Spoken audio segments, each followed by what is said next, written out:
like we've talked about before, Justin, I think everything goes back to the relationships, and that's the foundation of everything that we do. And then, you know, it's a shared ownership, and I think that people want to feel like they're a part of something bigger than themselves, and when they do feel like their opinions matter, they're truly heard, but they're dealt with like grown men. You know, there's a mutual respect that exists between our players and our coaches, and it's all about us working in the same direction and figuring out it's not necessarily who's right, it's what's right. And that's what we try to be consistent with. But everything is foundationally driven in building and developing those relationships, getting to know these guys.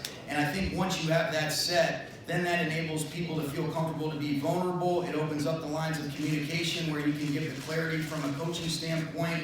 And the biggest thing with that communication is it's got to be clear, open, and honest, but it's also got to be ongoing. And it's easy to say that early on, but there's a true commitment to it. And certainly, you know, what I appreciate so much is whether it's players or coaches, they keep me accountable too.